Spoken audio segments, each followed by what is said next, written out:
बिस्मिल्लाहिर्रहमानिर्रहीम। अस्सलाम वालेकुम dear students, how are you? I am Azra Parveen और आप देख रहे हैं चैनल मैथ की दुनिया बाय अज़रा। एक्सरसाइज 2.8 में आज हम डिस्कस करेंगे क्वेश्चन नंबर 8। क्वेश्चन नंबर 8 में हमारे पास क्या गिवन है कि एक पावर सेट है, पावर सेट में एक स्टार का ऑपरेशन दिया हुआ है। इस ऑपरेशन में हमें नहीं पता कि ये मल्टीप्लिकेशन का है, एडिशन का है, इंटरसेक्शन का, यूनियन का, कोई भी हो सकता है यहाँ पे, ठीक है। Where star stands for intersection are semi group of monoid और नेदर। इसमें हमें सेकंड ये बताना है कि ये मोनाइड ग्रुप है या नहीं। ये पावर सेट है, ठीक है, और ये बताना है कि मोनाइड ग्रुप है या नहीं, और इसको सेटिस्फाई कराना है। मोनाइड ग्रुप के लिए 3 प्रॉपर्टी का होना ज़रूरी है, एक closure property, associative property and identity property. अगर ये 3 की 3 प्रॉपर्टी होल्ड कर जाए तो वो मोनाइड ग्रुप होगा, और अगर इनमें से एक भी प्रॉपर्टी होल्ड नहीं करेगी तो वो मोनाइड ग्रुप नहीं होगा। तो हम लिख लेते हैं power set of S star. Star को हम लेंगे एज आ इंटरसेक्शन, इंटरसेक्शन यूज़ करेंगे। सबसे पहले हम प्रूव करवाते हैं क्लोजर प्रॉपर्टी को।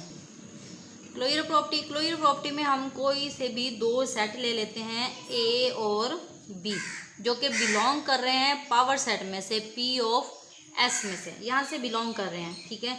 और इन्हीं 2 सेट का अगर हम इंटरसेक्शन करवाएं, ए इंटरसेक्शन बी, तो जो उसका आंसर आएगा वो भी पावर सेट में से बिलोंग करना चाहिए, ठीक है, वो भी बिलोंग करेगा। मैंने ये क्यों कहा कि इनका इंटरसेक्शन भी पावर सेट में से बिलोंग करेगा, तो यहाँ पे हम लिख भी लेते हैं बिकॉज ए और बी सबसेट है ऑफ पी ऑफ एस के, पावर सेट के, ठीक है। ए और बी पावर सेट के सबसेट हैं, तो ए इंटरसेक्शन बी भी सबसेट होगा पावर सेट का, पी ऑफ एस का, ठीक है। हम लिख सकते हैं कि set P of S is closed under the operation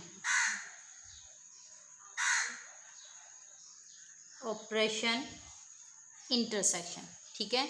subset क्या होता है? फॉर एग्जांपल मेरे पास है 1 2, ये मैं यहाँ पे लिख देती हूँ, कोई सेट है, फिर मैं कहती हूँ ये सबसेट है 1 2 3, ये इसका, ठीक है। सबसेट का मतलब होता है यहाँ के जितने भी डिजिट है ना, इसके अंदर बिलोंग करते हैं। देखिए 1 भी है, 2 भी है, यहाँ बेशक जितने मर्जी डिजिट हों, लेकिन इसके जितने भी डिजिट हों इसके अंदर बिलोंग करने चाहिए, उसको कहते हैं हम सबसेट। तो इसीलिए ए और बी पावर सेट से बिलोंग करता है, तो ए इंटरसेक्शन बी भी पावर सेट से बिलोंग करेगा। क्लोजर प्रॉपर्टी भी होल्ड कर गई है। एसोसिएटिव प्रॉपर्टी क्या है? एसोसिएटिव प्रॉपर्टी में हमारे पास 3 सेट बिलोंग करेंगे, ए बी एंड सी, जो कि बिलोंग करेगा पावर सेट में से। अब एसोसिएटिव प्रॉपर्टी क्या है कि A intersection B into intersection C, left hand side इसी तरह से, ये स्टार्ट में है तो लास्ट में ब्रैकेट लगा देंगे कि A intersection B intersection C. Left hand side right hand side के इक्वल आनी चाहिए। अगर इक्वल आ जाती है, ठीक है, तो ये हमारे पास एसोसिएटिव प्रॉपर्टी है। जब हम एसोसिएटिव प्रूव करेंगे A intersection B into intersection C, A intersection into B intersection C, तो डेफिनेटली ये इक्वल आएगी, तो ये भी एसोसिएटिव प्रॉपर्टी भी यहाँ पे होल्ड कर गई है। नेक्स्ट हम करते हैं आइडेंटिटी प्रॉपर्टी। आइडेंटिटी प्रॉपर्टी है S is the identity element under intersections because for all, कोई एक सेट है जो कि पावर सेट में से बिलोंग कर रहा है, ठीक है। और आइडेंटिटी में क्या होता है कि हम एक्चुअल एलिमेंट के साथ इंटरसेक्शन को इंटरसेक्ट करवाएंगे तो वही एक्चुअल एलिमेंट आ जाएगा, उसमें कोई फ़र्क नहीं पड़ेगा।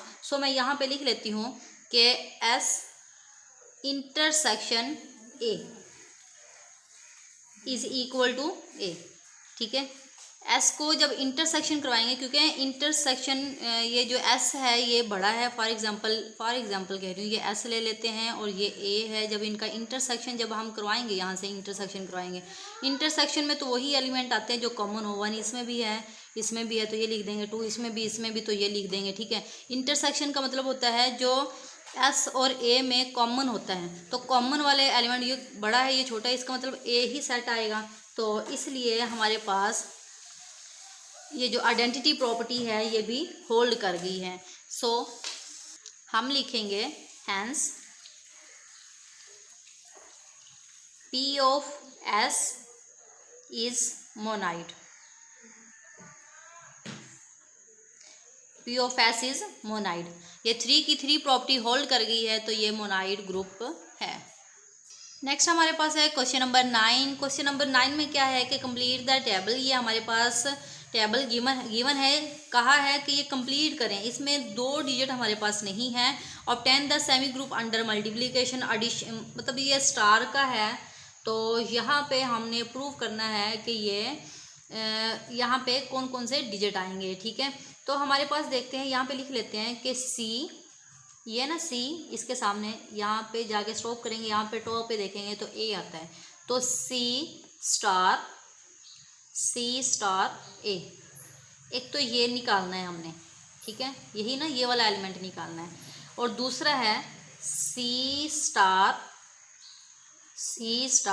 टॉप पे क्या है बी, सी स्टार बी, एक ये मालूम करना है। ये 2 डिजिट हमने निकालने हैं, फिर ये कंप्लीट ग्राफ बन जाएगा हमारे पास। तो अब हम क्या करते हैं, यहाँ पे लिख लेते हैं कि क्या क्या चीज़ें निकालनी है। सी स्टार ए, एक तो ये, और दूसरा करना है कि सी स्टार बी, एक ये मालूम करना है, ठीक है। अब देखें सी है यहाँ पे, सी किस तरह से आया है। सी को हम तलाश करते हैं कि कौन से 2 एलिमेंट का कम्बिनेशन हुआ था जिसकी वजह से सी आया था हमारे पास। सी यहाँ पे है, ठीक है, यहाँ पे ले लेते हैं सी, यहाँ पे है तो ए स्टार ए हुआ था तो सी आया था हमारे पास, ठीक है। यहाँ पे ना, यहाँ पे आके यहाँ पे टॉप पे देख लेते हैं तो C A star A is equal to C के इक्वल होता है, तो सी की जगह पे हम लिख लेते हैं ए स्टार और इनटू ये वाला स्टार ए, ठीक है, ये लिख लेंगे।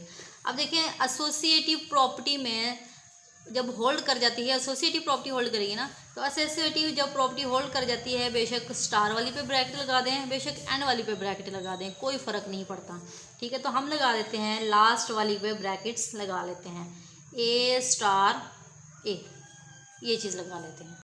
अब वही सेम चीज़ दोबारा लिख लेते हैं कि ए स्टार, अब ए स्टार ए किसके इक्वल था, वही चीज़ ए स्टार ए किसके इक्वल था, सी के इक्वल था, तो यहाँ पे लिख लेते हैं सी, यहाँ पे सी लिख लेते हैं, ठीक है। सो हम देखें, अब इसका आंसर निकाला था हमने कि सी स्टार ए का हमने आंसर किसके इक्वल निकाला है, ए स्टार सी के, ए स्टार सी के निकाला है। सो स्टूडेंट्स अब देखें कि सी स्टार ए किसके इक्वल आ गया है, ए स्टार सी। ए यहाँ पे है, ठीक है, सी यहाँ पे है, तो ए इसके सामने क्या आएगा, इसके सामने क्या आएगा, मेन में ये वाला आएगा ना पॉइंट, ये वाला ए स्टार सी करेंगे तो सेंटर में ये वाला आ रहा है, तो ए स्टार सी किसके इक्वल आ गया, बी के इक्वल आ गया, ठीक है। ये हमारे पास मालूम हो गया है कि C star A is equal to B के इक्वल है, C star A is equal to B के इक्वल है, यहाँ पे लिख देंगे बी। इसी तरह से ये मालूम करेंगे, तो हमने क्या करना है कि सी उसी तरह से ही कि सी यहाँ पे आ रहा है तो किसकी इक्वल है, सी ए स्टार ए के, सेम इसी तरह से ही करेंगे, ए स्टार ए के इक्वल है हमारे पास सी, और ये वैसे ही लिख देंगे, बी को हम वैसे ही लिख देंगे। अब हम एसोसिएटिव प्रॉपर्टी होल्ड कर गई है, लास्ट वाली पे ब्रैकेट्स लगा देंगे और ए को आउट कर देंगे और इस ए और बी को इन कर देंगे, ठीक है, ए स्टार बी, इस तरह से कर देंगे। अब ये वाली चीज़ वैसे ही आ गई है, ए स्टार और ए स्टार बी किसके इक्वल, यहाँ से जल्दी से देखें, ए स्टार बी, बी यहाँ पे, ए यहाँ पे, तो कहाँ पे ये लाई करेगा, नो ये करेगा, यस, क्योंकि ए स्टार बी यहाँ से आ रहा है ना, ए यहाँ से, ठीक है, तो ए स्टार बी किसके इक्वल है, ए के ही इक्वल है।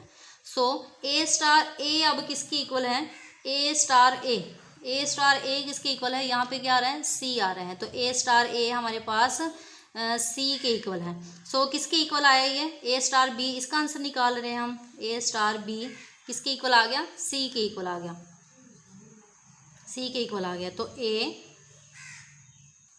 सॉरी यहाँ पे सी है तो सी स्टार बी किसके इक्वल आया, सी के इक्वल आया। तो यहाँ पे सी स्टार बी है तो यहाँ पे हम लिख देंगे सी लिख देंगे, क्योंकि यहाँ पे सी स्टार बी का आंसर हमने निकाला था। सो हमारा ये जो टेबल था वो हो गया कंप्लीट। तो ये हमारा इसी तरह से क्वेश्चन नंबर 9 भी कंप्लीट हो गया है। क्वेश्चन नंबर 10 करते हैं। तो स्टूडेंट्स अगर किसी क्वेश्चन की समझ ना आए तो मुझसे कमेंट सेक्शन में लाजमी पूछा करें, मैं आंसर ज़रूर दूंगी।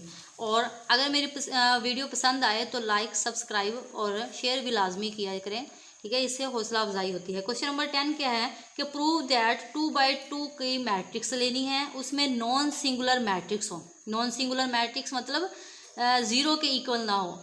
वही होता है ना कि मैट्रिक्स 0 के इक्वल आ जाए तो वो हमारे पास सिंगुलर होती है, अगर 0 के इक्वल ना आए तो वो हमारे पास नॉन सिंगुलर होती है। तो यही कहा है कि 2/2 की मैट्रिक्स लें और जो कि नॉन सिंगुलर हो, 0 के इक्वल ना आए, over the real field from a non abelian group under multiplication. 2/2 की मैट्रिक्स लेके हमने अंडर मल्टीप्लिकेशन प्रूफ करवाना है। मल्टीप्लिकेशन के लिए अबिलियन ग्रुप के लिए हमारे पास 5 प्रॉपर्टी का होना ज़रूरी है। क्लोजर प्रॉपर्टी, एसोसिएटिव, आइडेंटिटी और इनवर्स, और साथ ही साथ कमोटेटिव प्रॉपर्टी। अगर ये 5 की 5 प्रॉपर्टी होल्ड करती है तो ये अबिलियन ग्रुप होगा, नहीं तो फिर ये अबिलियन ग्रुप नहीं होगा अगर इनमें से एक भी प्रॉपर्टी होल्ड नहीं करेगी। तो यहाँ पे हम लिखते हैं कि कोई भी सेट लेने के जी कोई भी एक ग्रुप है, तो यहाँ पे क्या कहा है कि 2/2 मतलब 2 रो हो, 2 ही कॉलम हो, ठीक है, ए बी सी और डी। यहाँ पे आगे ना देखिए, अब ये 2 रो है और यहाँ से 2 ही कॉलम्स हैं। तो सच दैट ये जो मैट्रिक्स है ए बी सी और डी ये नॉन सिंगुलर होनी चाहिए। ये कंडीशन दे दी गई है कि नॉन सिंगुलर होना चाहिए। और इसी तरह से यहाँ पे जो एलिमेंट यूज़ हो रहे हैं ए बी सी और डी, और बिलोंग करने चाहिए किस में से, फील्ड ऑफ रियल फील्ड में से बिलोंग करने चाहिए, ठीक है। ये हमारे पास कंडीशन गिवन है जो कि मैंने लिख ली है। तो अब हम प्रूव करवाते हैं अबिलियन ग्रुप। अबिलियन ग्रुप के लिए सबसे पहले प्रूव करवाएंगे क्लोजर प्रॉपर्टी को। यहाँ पे हम 2 मैट्रिक्स लेंगे फॉर आर ए और बी, जो कि बिलोंग करेगी इसी सेट के अंदर से, ठीक है। इसी सेट मतलब ये जो जी है इसी के अंदर से बिलोंग करेगी। और इन दोनों को अगर हम मल्टीप्लाई करवाएंगे, इन दोनों को मल्टीप्लाई करवाएंगे तो उसका जो आंसर आएगा वो भी जी में से ही बिलोंग करेगा। तो शर्त क्या है कि ये जो ए है ये भी 2/2 की मैट्रिक्स होनी चाहिए, जो बी है वो भी 2/2 की मैट्रिक्स होनी चाहिए, ठीक है। सो जब हम मल्टीप्लाई करवाएंगे तो वो भी जी में से ही आंसर आएगा। सो हम यहाँ पे लिख देंगे so G is closed with respect to multiplication. तो ये क्लियर प्रॉपर्टी भी यहाँ पे होल्ड करती है। नेक्स्ट हम करते हैं एसोसिएटिव प्रॉपर्टी को होल्ड करवाते हैं। एसोसिएटिव प्रॉपर्टी है, इसमें हम लेंगे फॉर ऑल ए बी और सी 3 मैट्रिक्स लेंगे जो कि बिलोंग होगी जी में से। और जब उसकी एसोसिएटिव प्रॉपर्टी लेंगे, अंडर मल्टीप्लिकेशन कर रहे हैं ना हम, तो A into B C is equal to A B, इसको मल्टीप्लाई करवा के सी के साथ मल्टीप्लाई करवाएंगे। पहले बी सी को मल्टीप्लाई करवाएंगे दोनों मैट्रिक्स को, जो इसका आंसर आएगा फिर ए के साथ करवाएंगे। इसी तरह से पहले ए बी को मल्टीप्लाई करवाएंगे, जो इसका आंसर आएगा फिर सी के साथ मल्टीप्लाई कर देंगे। सो जब हम इनको होल्ड करवाएंगे, इसको मल्टीप्लिकेशन करवाएंगे, तो डेफिनेटली लेफ्ट हैंड साइड और राइट हैंड साइड जो है वो इक्वल आती है एसोसिएटिव प्रॉपर्टी में। तो यहाँ पे हम लिखेंगे always hold in matrix. Next हम करते हैं आइडेंटिटी प्रॉपर्टी को होल्ड करवाएंगे। अब देखिए आइडेंटिटी प्रॉपर्टी, ठीक है, जब हम होल्ड करवाते हैं अंडर मल्टीप्लिकेशन में तो 0 जो होता है वो आइडेंटिटी प्रॉपर्टी के तौर पे यूज़ होता है, क्योंकि जब हम एक्चुअल एलिमेंट में कोई 0 प्लस करते हैं तो आंसर वही आता है। For example 2 + 0 is equal to 2। अगर हम मल्टीप्लिकेशन की बात करें तो मल्टीप्लिकेशन के अंदर 1 जो है वो हम आइडेंटिटी एलिमेंट कंसीडर करते हैं, क्योंकि जब हम एक्चुअल एलिमेंट को, फॉर एग्जांपल 2 है, 2 को 1 से मल्टीप्लाई करेंगे तो आंसर आएगा 2, तो उसमें कोई फ़र्क नहीं पड़ता। अब हमारे पास यहाँ पे मैट्रिक्स की बात हो रही है, ठीक है, अंडर मल्टीप्लिकेशन के ही अंदर मैट्रिक्स की बात हो रही है। अब मैट्रिक्स के अंदर आइडेंटिटी प्रॉपर्टी, आइडेंटिटी एलिमेंट जो है, आइडेंटिटी मैट्रिक्स जो है वो क्या है हमारे पास, यहाँ पे 2/2 कंडीशन क्या थी कि 2/2 की ही लेनी है, ठीक है, 2/2 की ही मैट्रिक्स लेनी है। तो यहाँ पे हम लेंगे 1 0 0 1।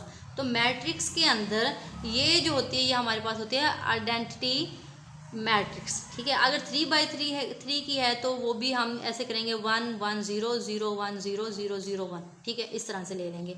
तो ये हमारे पास है 2/2। 2/2 मतलब 2 ही रो है और 2 ही कॉलम्स हैं। तो अब हम क्या करते हैं, कोई भी एक ए है मेरे पास, कोई भी एक सेट है ए है, बेशक ये ले लें, ठीक है, कोई भी सेट है, तब हम करवाएंगे आइडेंटिटी मैट्रिक्स को ए के साथ मल्टीप्लाई करवाएंगे, ठीक है। या पहले लिख दें आइडेंटिटी मैट्रिक्स को पहले लिख दें, ए को बाद में लिख दें, और या फिर ए को पहले लिख दें आइडेंटिटी मैट्रिक्स को बाद में लिख दें।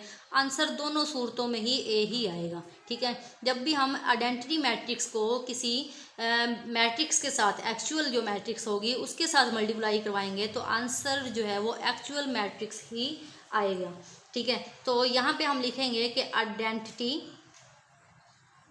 आइडेंटिटी प्रॉपर्टी भी यहाँ पे होल्ड कर गई है। नेक्स्ट हम करते हैं इनवर्स प्रॉपर्टी को होल्ड करवाते हैं। इनवर्स में अंडर मल्टीप्लिकेशन में हमारे पास क्या था कि फॉर एग्जांपल लेट कर रही हूँ मैं, फॉर एग्जांपल ले रही हूँ समझाने के लिए कि 2 अगर सेट के अंदर है तो माइनस का 2 भी होना चाहिए ताकि वो कट के आंसर 0 आ जाए। ये हो रही है अंडर एडिशन की बात। और अंडर मल्टीप्लिकेशन में अगर 2 है तो 1/2 भी उसके अंदर होना चाहिए। 2 के साथ कैंसिल होकर आंसर 1 आ जाएगा, ठीक है। तो ये चीज़ें होनी चाहिए। अब हम ले रहे हैं मैट्रिक्स के अंदर, मैट्रिक्स के अंदर लेंगे तो ए हम सेट मैट्रिक्स लेंगे जो कि होगी हमारे पास 2/2 की मैट्रिक्स होगी, 2 रो और 2 ही कॉलम होंगे जो कि बिलोंग करेंगे सेट जी में से, इसी सेट में से बिलोंग करेंगे, ठीक है। तो देन देयर एग्जिस्ट, जैसे 2 है तो -2 का होना ज़रूरी था, 2 इसी तरह से मल्टीप्लिकेशन में 2 है तो 1/2 का होना ज़रूरी था, इसलिए ए हमारे पास मौजूद है तो देन देयर एग्जिस्ट इसके अंदर ए इनवर्स भी होना ज़रूरी है जब हम इनवर्स प्रॉपर्टी को होल्ड करवाएंगे, ठीक है। सच दैट, यहाँ पे लिख लें सच दैट, जब ए इसमें से बिलोंग कर रहा है और ए इनवर्स भी यहाँ से होल्ड कर रहा है, ठीक है, तो हम यहाँ भी लिखेंगे कि ए को ए इनवर्स के साथ जो इनवर्स लेंगे उसको मल्टीप्लाई कराएंगे तो आंसर आएगा आइडेंटिटी, ठीक है। आइडेंटिटी मतलब ये वाला इस तरह का आंसर आएगा। तो इसी तरह से अगर बेशक ए इनवर्स को पहले लिख लें और ए को बाद में लिख लें तो इससे कोई वो नहीं होता, ठीक है। इनवर्स ले रहे हैं हम तो यहाँ पे क्या होगा, ए और ए इनवर्स आइडेंटिटी के इक्वल आएगा, इसी तरह से ए इनवर्स और ए ये भी आइडेंटिटी के इक्वल आएगा। सो हमारे पास इनवर्स जो प्रॉपर्टी है वो भी होल्ड कर गई है। सो इनवर्स इज होल्ड, ये भी होल्ड कर गई है। नेक्स्ट हम लास्ट प्रॉपर्टी को प्रूव करवाएंगे, कोमोटेटिव प्रॉपर्टी को।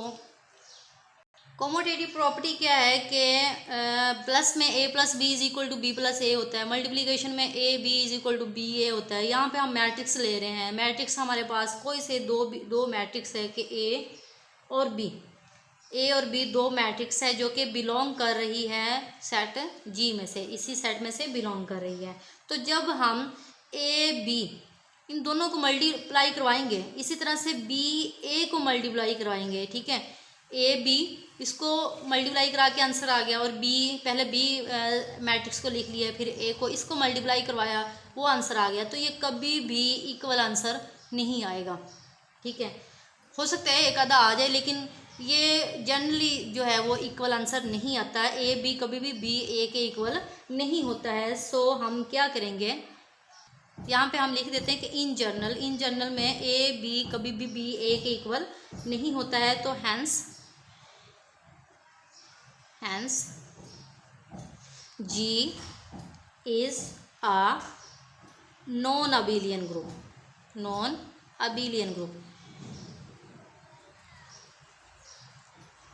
सो स्टूडेंट्स देखें, हमारे पास 4 प्रॉपर्टी तो होल्ड कर गई है लेकिन कोमोटेटिव प्रॉपर्टी होल्ड नहीं की। तो कोमोटेटिव प्रॉपर्टी होल्ड नहीं की, इन 5 प्रॉपर्टी में से अबिलियन ग्रुप जो है वो 5 प्रॉपर्टी का होना ज़रूरी है, clear, associative, identity, inverse and कोमोटेटिव।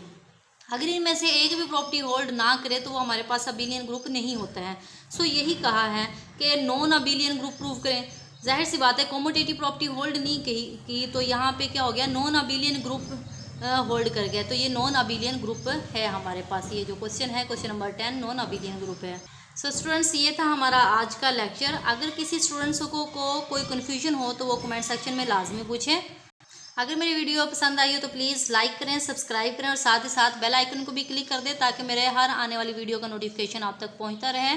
तो स्टूडेंट्स अगर जब आप वीडियो देख रहे होते हैं तो देखते साथ ही लाइक सब्सक्राइब ना किया करें। तकरीबन 5 मिनट ज़रूर वीडियो देखा करें। 5 मिनट वीडियो देखने के बाद फिर लाइक और सब्सक्राइब किया करें। तो ये था हमारा आज का lecture. Thanks for watching students. अल्लाह हाफिज़।